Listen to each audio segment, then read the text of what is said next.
Hello, I'm George Bumann with Yellowstone Life, and I want to welcome you to the Yellowstone Summit, where we bring to you inspiring stories, fresh insights, and expert knowledge from across the globe to help deepen your connection to the park. Today, I'm honored here to have with me Bob Nisbet, who will be speaking on the topic of Edmund Sawyer.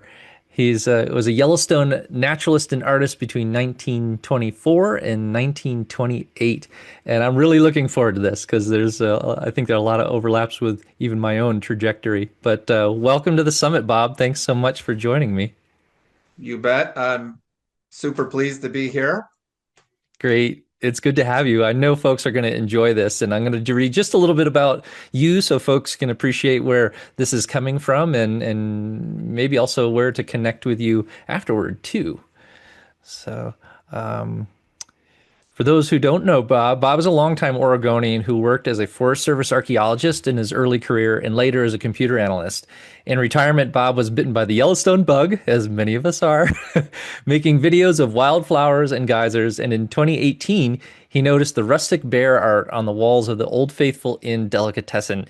That sent him off down a Yellowstone research and writing rabbit hole, including the artists Olive Fell, Walter Early, geyser expert George Marler, and lastly, artist Edmund Sawyer, who he will be presenting on today.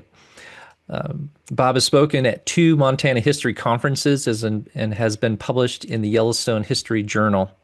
You're welcome to visit his YouTube channel, which is great. It includes many Yellowstone videos and slideshows. So, Bob, with that, I'm going to turn the floor over to you. Okay. Well, everyone, let me tell you about artist, naturalist, writer Edmund Sawyer. He was a keen observer of nature and an artist who served in Yellowstone in the mid 1920s. Later in life, he was called the Dean of American Bird Artists. Edmund on was born on March 1st, 1880, and in Detroit, Michigan, to Joseph Sawyer and Catherine D. Sadly, his mother died during his childbirth, and Joseph, who served on the Great Lakes Life-Saving Service, died when his boat was overturned in a storm 7 months after his birth. So it left Edmund as a baby without his parents. Edmund was given to Joseph's sister Mary and raised in upstate New York in Ogdensburg, New York.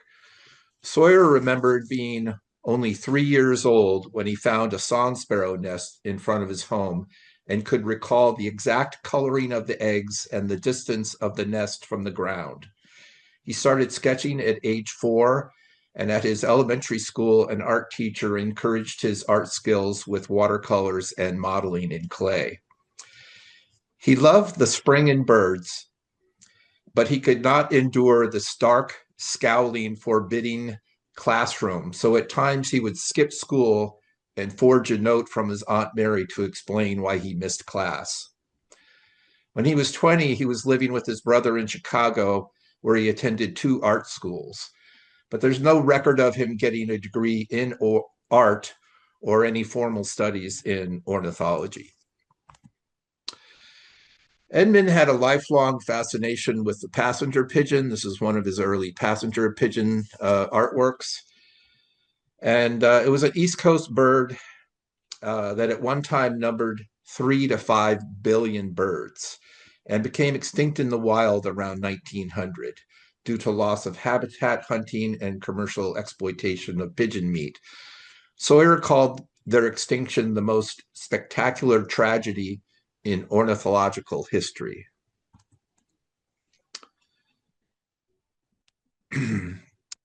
So William Hornaday picked Sawyer to illustrate birds for his The American Natural History and Encyclopedia of Wildlife, first published in 1904.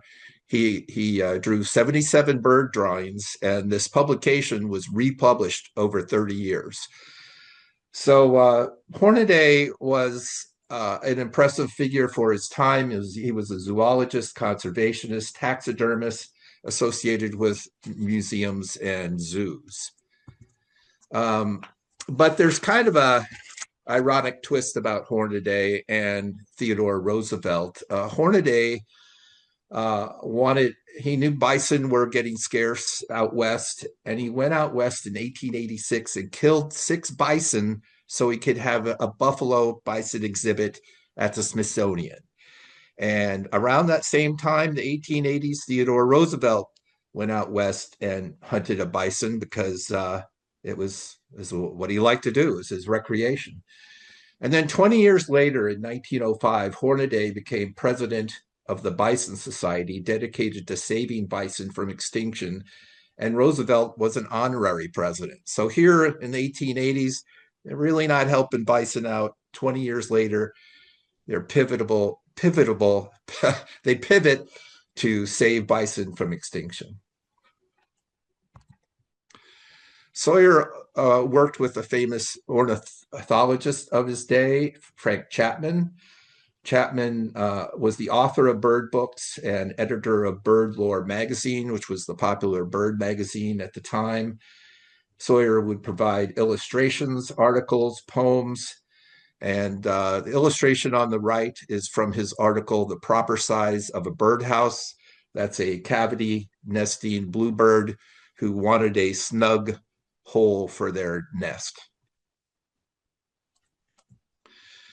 Another thing that Chapman and Sawyer did was these pocket bird collections, just a little folding cardboard fold out that you could take with you into the field. And he did these for different parts of the United States. Those are all Sawyer's drawings on the right. Sawyer did have a family. He married Ellen May Town in 1906 back in New York State. They had 3 children, Joseph, Lawrence, and Melva Hope. The drawing on the right is Melva Hope's drawing of him being a naturalist and her as a child. But Edmund struggled to be a provider. He was passionate about studying and painting birds. For a while, he was an inspector at an air brake company, but he just couldn't support his family with his artwork, and his wife left him in 1917. Sawyer became associated with the Roosevelt Wildlife Association, which was run by the New York State College of Forestry in Syracuse. He met Alvin Whitney, who around 1920 started the Yellowstone Forest and Trail Camp for boys at Camp Roosevelt with a new lodge there. There was a staff of naturalists and artists, and Sawyer taught the study of mammals and birds and outdoor photography. At the end of the summer season in 1922, Sawyer and Whitney stayed an extra week to explore the Grasshopper Glacier in the Beartooth Mountains north of Cook City and the upper Yellowstone River country. While sketching and photographing bears, one left a few scratches on his camera. In 1923, President Harding visited Yellowstone, and you have a hierarchy of people in the government there on the left with Harding, Secretary of the Interior Hubert Work, Stephen Mather, head of the Park Service, and Yellowstone Superintendent Horace Albright. And Albright must have known of Sawyer's talents at the boys' camp, at Camp Roosevelt, and asked him if he could produce some art. There was going to be a breakfast luncheon for the president. And so Sawyer made at least 15 mini watercolor paintings, 15 exist today, that were at the breakfast luncheon. And there you have a buffalo, mountain scene, water ouzel, osprey, and Yellowstone Falls. So Albright knew of Sawyer and selected him to be hired as the park naturalist in 1924. This is the really good picture of Sawyer working in Yellowstone in the 1920s. And he worked in the museum, which to this day is the Horace Albright Visitor Center. He worked there. They had a small museum there. that building was part of the Army's Fort Yellowstone as a bachelor officers' quarters before it was turned over to the Park Service. So Sawyer was really excited to be in Yellowstone in the winter. He'd been there 2 seasons. There were already too many tourists in Yellowstone for him in the summertime. He wanted some isolation and he got it. And one place he enjoyed near Mammoth, maybe 5 miles away from Mammoth, is Upper Blacktail Creek Cabin, which is not far off the Loop Road. And he wrote 2 poems when he first got there that winter. And part of the first one, Winter in Yellowstone, goes, "Now the tourist south has flown or to a distant sea and left the snowbound Yellowstone to winter and to me." And this is his photograph. And another one, here's Upper Blacktail Creek Cabin. And he did another a poem about the cabin that went, "From Blacktail Creek hard by I dip the water for my tea. My bacon sizzles in the pan. This is the life for me."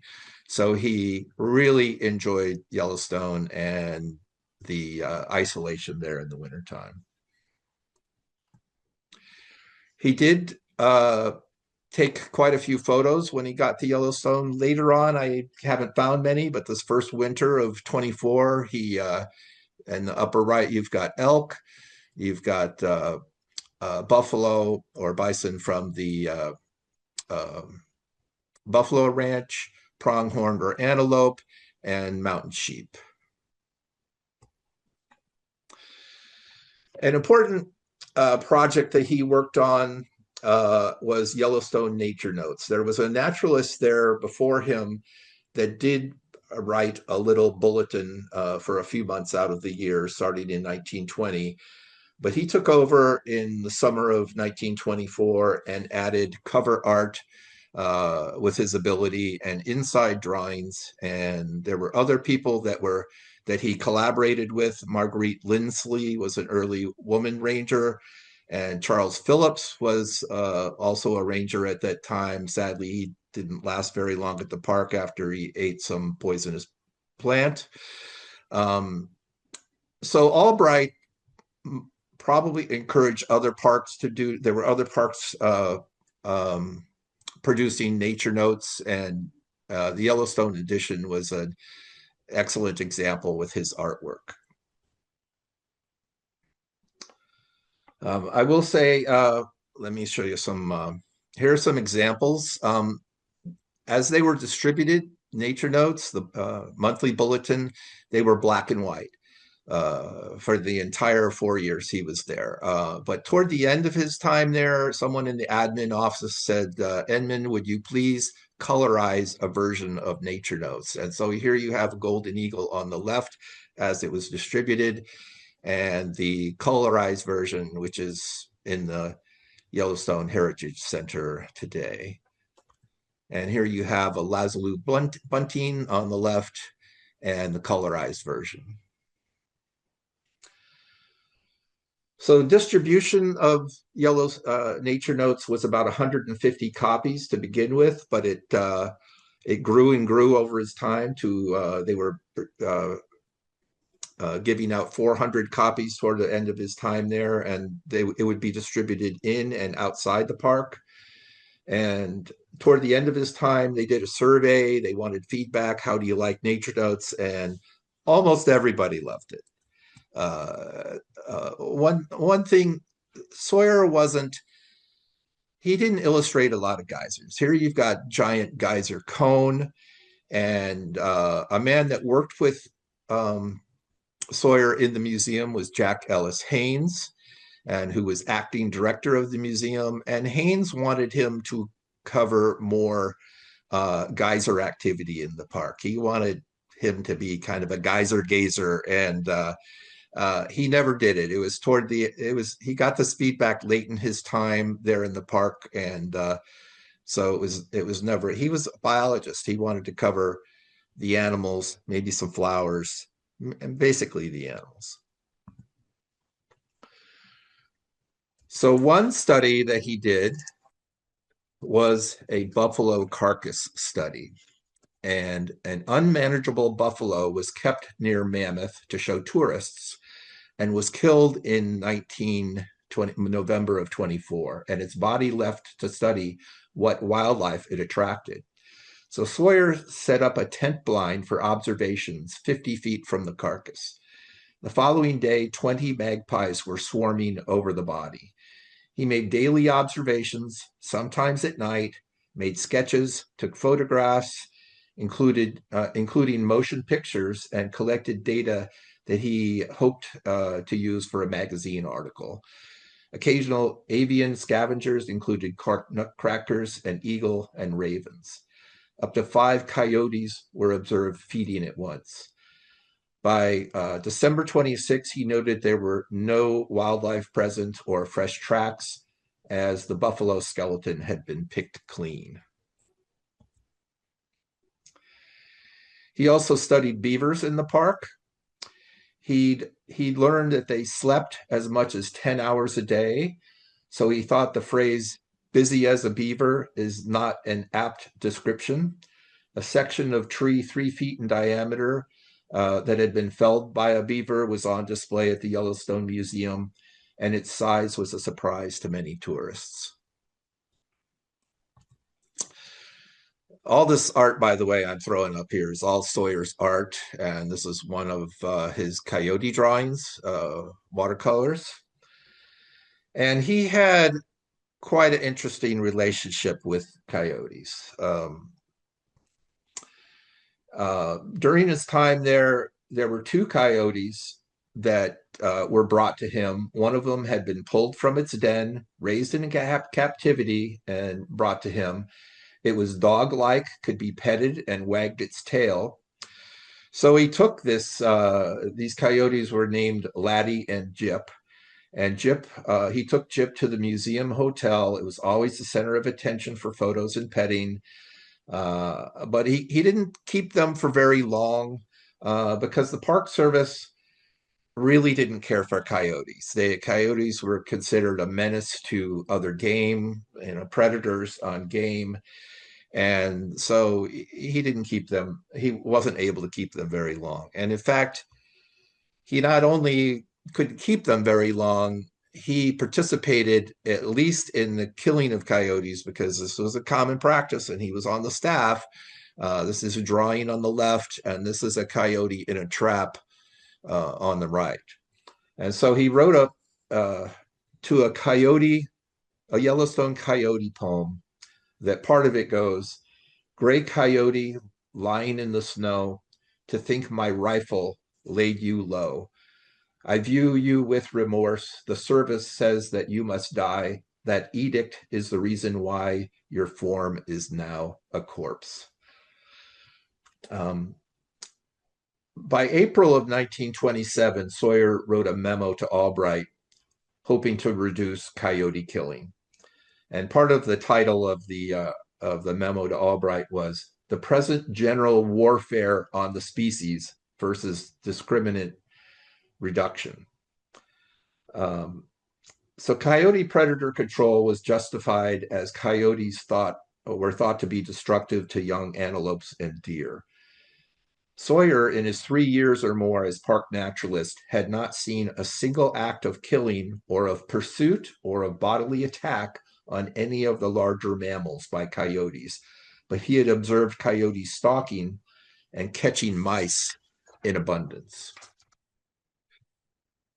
So at the end of this memo, he said, we should have no more indiscriminate shooting or trapping of the coyotes. We shouldn't reward monetary reward for pelts of coyotes that have been trapped somewhere in the park, but you don't know where. And only hand out rewards if coyotes are caught red-handed, no reasonable doubt of guilt, killing antelope, deer, sheep, or calves of the larger animals. So he was an early voice to reduce certainly coyote predator control, but other biologists in the 1930s and beyond changed Park Service policy toward preservation of intact ecosystems. So this is my one chart with numbers in it, so bear with me. This is a chart of predatory mammals destroyed in Yellowstone Park. It's in two sections, 1904 to 1921 and 22 to 35, and it is mountain lions, coyotes, and wolves. So here you have mountain lions killed sporadically, and lastly in 1925, Sawyer wrote on the back of his one mountain lion painting, in winter, an occasional track is found of the mountain lions, whereon dogs are brought into the park, the lion treed and shot. And there you also have the wolves in 1916, they're being killed off until 23. And then coyotes, that middle column here, all these hundreds of coyotes throughout the whole time. So they're a resilient species, and they're hard to keep down. So this was the ecology of the coyote chart from Adolf Bury, who was a biologist working while studying coyotes and working in other places too. Olaf and his brother, excuse me, Adolf and Olas were both biologists, Muries, who owned a ranch in Grand Teton National Park. They worked toward wilderness preservation and protection of land in Alaska. And nowadays, there's a Teton Science School based at the Murie Ranch, very close to the Grand Teton Visitor Center, and it teaches environmental education. And last year, they offered tours of the ranch twice a day. So I have not been here, but the Muries have their own legacy within the Park Service, their studies, and I definitely want to get there next year to see the Murie Ranch and what's going on there now. Here's a Sawyer painting in the lower right. It says "From Life 1927," and the coyotes are scavengers. They're scavenging on a bison skeleton, along with some ravens and magpies.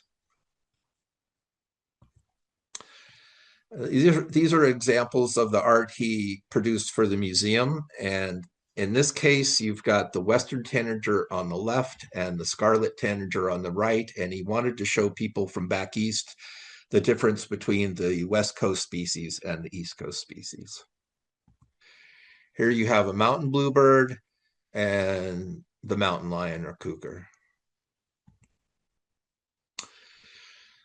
This is a recent addition to my presentation about the raven because it's such a lovely painting. He wrote some notes on the back of this painting. He called this a abundant permanent resident of the park. In general, it prefers the wilder, more rugged places like bare cliffs, but it does visit garbage dumps, preferably in the early morning, sharing breakfast with a few black bears. Here are his two bison herd paintings.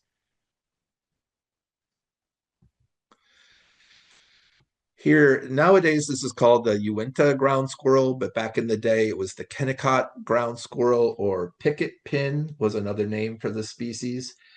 And he marveled that they slept for 9.5 months of the year.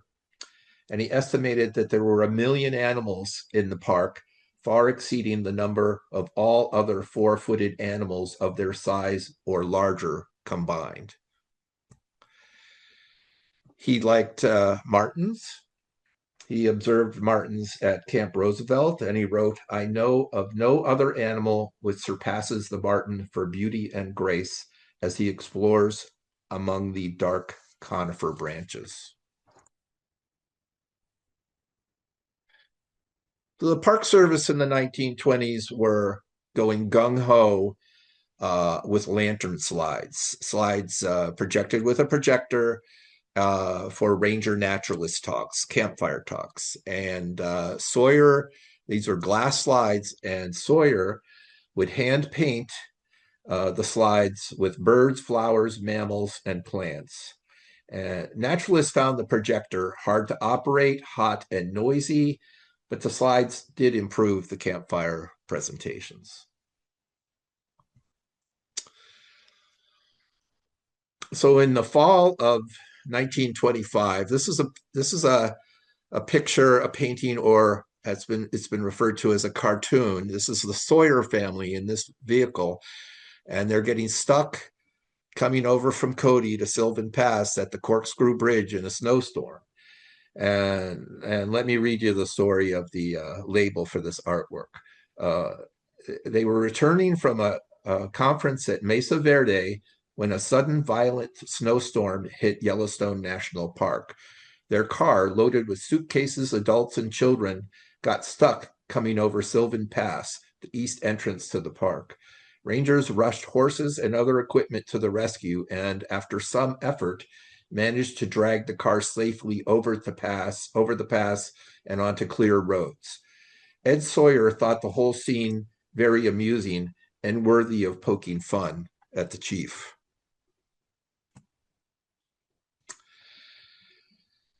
So President Coolidge visited the park in August 1927. This picture shows his wife, Grace, son, John, and Calvin. They were in the park for 5 days. Here they are at Inspiration Point, probably looking at ospreys or the general scenery. The president's on the left. Then you've got Albright, John Coolidge, an unknown man, and Sawyer's painting to the right. The Coolidge party did go fishing on Yellowstone Lake. Fishing is something the president wanted to do when he was in the park. And Sawyer was out on the boat or boats during the fishing trip. He said Sawyer saw the president glancing toward a singing mountain chickadee. And Sawyer commented, "I wonder if the president quite realized that he is a nature lover. I had never heard. It occurred to me that everyone is a nature lover, only some are more conscious than others of the fact." And on the picture on the right, Mrs. Coolidge also had a fine time catching fish on the lake. Here you have Sawyer feeding black bears for the presidential party in their car. And also at that time, he was involved with taking the presidential party to the Canyon bear feeding grounds, which these pictures show the Otter Creek bear feeding grounds in the early 20s and a little later in the 30s. It's also possible they were watching bears at the food dump at the Canyon Hotel. I don't know for 100% sure about that. But he did guide the president and his family to the Canyon bear feeding grounds where the hotel food scraps were fed to bears. And this is what he wrote about the experience. "It was my pleasure as the park naturalist to add directly to the entertainment of the president and Mrs. Coolidge by explaining the mammal and bird life, particularly at the canyon. There I spent an hour with Mrs. Coolidge watching and discussing the grizzly and black bears, gulls, ravens, brewer blackbirds, and pipits on the bear feeding grounds. For this pleasant service upon our return, Mrs. Coolidge thanked me very warmly and expressed her pleasure in the trip to the feeding ground." There was also a personal event happened during the Coolidge visit as Sawyer somehow met Helen Bottom, which would become his third wife in 1936. Before that, in October of 27, not too long after meeting Helen, he actually married his second wife, Catherine McKay, in Minnesota. But that marriage only lasted 4 or 5 years, and it was a struggle. And then he finally met the Helen or married her in 36, and they were together for the rest of his life. One of the last projects Sawyer did at the park was create model groups for the museum. Typically, museums that had a lot of space would do full-size model groups of animals, but with a small space at Mammoth, they created mammals that were 1/8 life size. And he made model groups of buffalo, bear, mountain sheep, elk, and moose. And the moose group became the museum's most popular exhibit. So Sawyer resigned from the Park Service on April 1st, 1928. He wrote memos to Albright uh, about why he was resigning, but I haven't been able to find those memos. He didn't want to be a park naturalist again. And so I can speculate a little bit about why he resigned. His son Joseph had finished high school in Livingston, just north of the park. He was newly married. Um, I don't think he liked the crowds at the museum. He would rather be studying birds in the field in a bird blind rather than with all that public at the museum. And Albright also made him write weekly reports, monthly reports, provide him statistics with how many people were going to public presentations, that kind of thing. And but those are just my ideas about why he resigned. He did publish a fine small book, Poems of Nature and Wildlife, after he left the park. This was in 1930. And this included his drawings and poems from Yellowstone and also poems of birds that had been published, say, in the Bird Lore magazine or other magazines. And you can still find this on the internet now and then.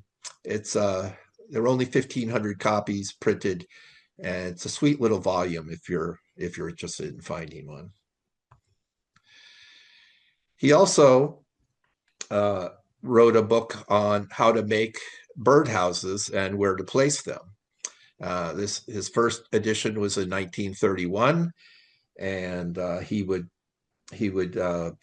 reprint this with his publisher for the next 40 years, for the rest of his life.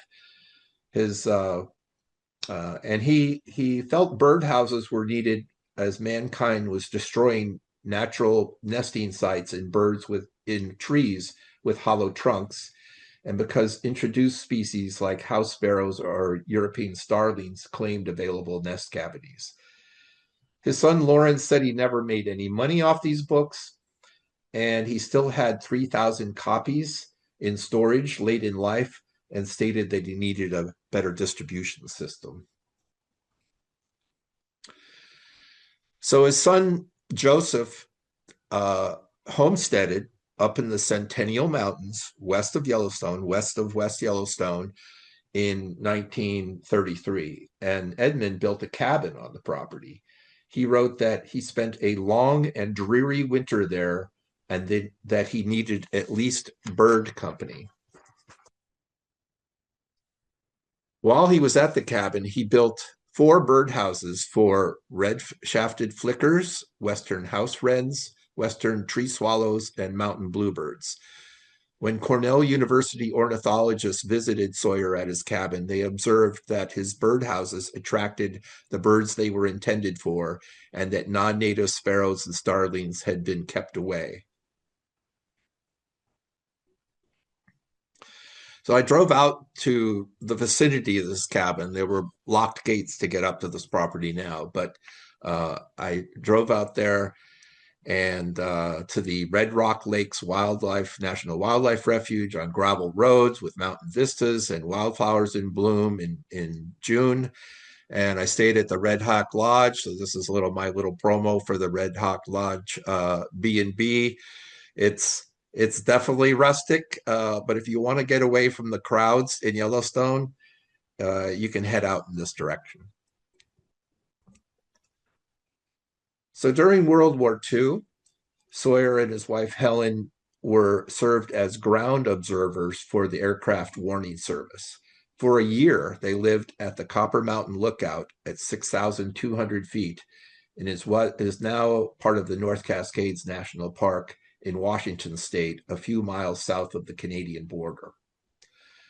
The lookout was only accessible by 10 miles of difficult trail, and food and fuel were packed in during the fall to last them to the following spring. During one bad storm, they sat in the lookout all night, fully dressed, flashlights and emergency rations in pockets, listening to the building's timbers, boards, and cables creak and moan, and watching its sides sway and heave, while outside the roar of the storm was deafening. They were all set to make a dash for the door as soon as the building should start to move down the mountain. Snow piled up 14 feet deep around the lookout, and they dug a tunnel for their only exit, which was a daily effort to keep the tunnel clear. The Sawyers were required to transmit reports every 2 hours of possible enemy aircraft entering the country, day and night, and their transmission was always nothing to report. Here are a couple drawings that survive from his time at Copper Mountain, the kestrel on the left and pigeon hawk or merlin on the right.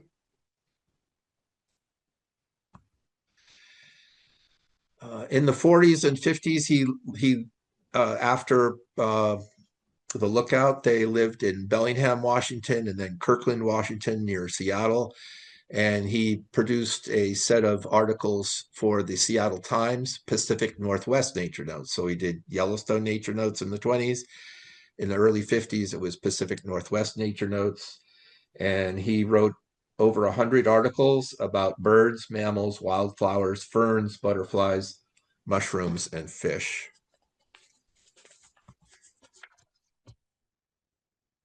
In the 50s, he painted oil paintings. This was like 2 feet by 3 feet in diameter, and was selling these for about $800.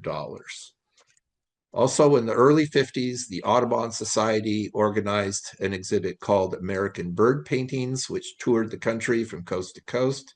The exhibit included 40 bird paintings from the Audubon Society's collection, including 6 by Sawyer, 1 by John James Audubon, and others by Alan Brooks, R. Bruce Horsdale, and Louis Fuertes, all esteemed artists of their time. For the last section of Sawyer's life, he moved to Vashon Island, lived in a little town of Burton on the island, which is about 20 miles southwest of Seattle. And he immediately became a distinguished artist on the island, and over time became known as the Birdman. A reporter visited his home at age 79 and described him as having bright blue eyes, a sprightly step, fingers that wield his pen and the artist's brush as quick and sure as they were when he began his career 75 years ago. Here's a portrait of him, 1960. He continued to write articles for nature magazines and the local Vashon newspaper. He stated he worked in oil, watercolor, pen and pencil, though some of his finest work was done in watercolors. In 1966, he wrote, "I'm 86 and I'm still just starting." He would walk 6 miles often from Burton to the main town on the island, Vashon, and hiked the fields to sketch. He suggested that others should keep walking to live a long life, and described himself as a man who never retired except at night. In 1970, the Audubon Society in Seattle had a convention that featured artists in the parks. He was interviewed at this time about Yellowstone. He said he believed that Yellowstone was despoiled even in the 1920s. All those luxury hotels, all those people, some of them doing stupid things, he recalled. When discussing the time he and his wife passed Yellowstone Park around 1960, he said, "We didn't even stop. There's just too much civilization there now." So he would pass away in 71. And in conclusion, he was a multi-talented artist, writer in journals and magazines, a poet and naturalist. He greatly improved Yellowstone Nature Notes and later would write Pacific Northwest Nature Notes. He was a prolific artist. He was one of a few nationally recognized bird artists of the 20th century. And I do have on YouTube, I have 4 slideshows of his art. 3 of them are his Yellowstone art. One of them is his art and his life in general. And if you search on Sawyer Nisbet, you'll be able to find those YouTube slideshows. And lastly, my credits, the Yellowstone Heritage and Research Center, Montana History Portal. Edmund's granddaughter, Mary Ellen Little, there is on the right in the red, and his great grandson, Tom Sawyer. I'm happy to say I'm pretty good friends with Tom nowadays. Susan Isaacson, Albright's granddaughter, and the Vashon Heritage Museum. So, gosh, I think I'm out of my program here. Thank you very much. Thanks for that, Bob. That's, I have to ask, how did you first learn of Sawyer? Where did that catalyst come from? I believe um, Lee Whittlesley and is it Paul Schullery? Uh, Shillelagh? Uh-huh. Larry wrote an article about Yellowstone nature notes, Hmm. and in there it said, "Oh well, there's art of Edmund Sawyer still at the Heritage Center," and that's what set me off on Sawyer. I said, "Oh, there's art. I've already written about a couple of Yellowstone artists. This could be Uh-huh. my next one," and it was rewarding. Yeah. When was that? How long ago did you start on that journey? Uh, I started researching writing about him in April of 24. It's been a year and a half. Yeah, Okay. yeah, That's or super longer. neat. Yeah, yeah. That's super neat. It's fun to just hearing your retelling of his story. How many things are just like they've always been? And how many things have changed? We don't feed bears anymore, but we definitely are dealing with lots of love for the park that sometimes becomes too much. And it's fun to hear that back and forth, even in the 1920s, 100 years ago. Well, his first summer in the park in 22, when he's at the boys' camp, less than 100,000 people visited the park, and now Total, and right? Throughout the whole year. the whole year, 100,000, less than 100,000, and now we can have 4.8 million, right? But that was still too many for him. He wanted to be there in the wintertime when all those people had left, right? Yeah. Yeah, I think Yeah. I haven't seen the stats lately, but I think we for many years would get just 100,000 in the winter. Oh, Say nothing. really? Yeah. Yeah, so he may have been a little chagrined. Well, it's fun to see those commonalities. Like it's uncanny. Like I grew up in upstate New York. I had an Aunt Mary up near Ogdensburg, New York. I went to the forestry school. I loved art because of my mom's influence, and then also moved to Yellowstone, but for a little longer stretch. But it's um it's neat to see how much of this place still draws people in the same ways it always has, but how those manifestations are different. What were some of the more interesting and rewarding aspects of studying Sawyer for you? Well, you know, I've written about several of the artists in Yellowstone, and some of them have descendants, which I've contacted, and that's just Mhm. so much fun to talk to Mm, grandchildren, great grandchildren. And I made a trip down to California, where Tom Sawyer lives, and had lunch at his house, and looked at his oil Sawyer oil paintings on the mm, wall, and uh, and then Susan Isaacson, who's Albright's granddaughter, she had the mini watercolors in her collection, and oh, they live in really? the same town. Tom Sawyer and Isaacson live in the same town, and that was just a complete fluke that I ever Oh, met wow. Did they Albright. know each other? Actually, he's a physical therapist, and I think she was going to him for Really? some help. Oh, Yeah, wow. What a cool yeah, just entangled history. yeah, yeah. So it's kind of the personal, I mean, it's fun to find art in a museum and take pictures of it and stuff and maybe marvel at it, whatever, but the personal side is really, really fun. Yeah, I Yeah. agree. That's super neat. And it's neat too, just like those little cameos of events in the park. You highlighted that study where he did the observations on the bison carcass. Like it's interesting in those days because of the low numbers of or pure elimination of large carnivores, and certainly in regards to wolves and not much for grizzly bears, that carcass was around for over a month. Yep. And these days, a bison carcass like that might last a week with Right. all those bigger, toothier, hungry mouths competing for it. So very neat. Well, I'm really thankful that you were able to do this, Bob, and thanks for joining us on the summit here. And please feel free to add anything more here in closure if you'd like. Well, I think I've covered all the highlights I'm going to cover today. All So right. thank you very much, George. Thank you, and have a great day. All right, you too. All right. Bye bye. Yep.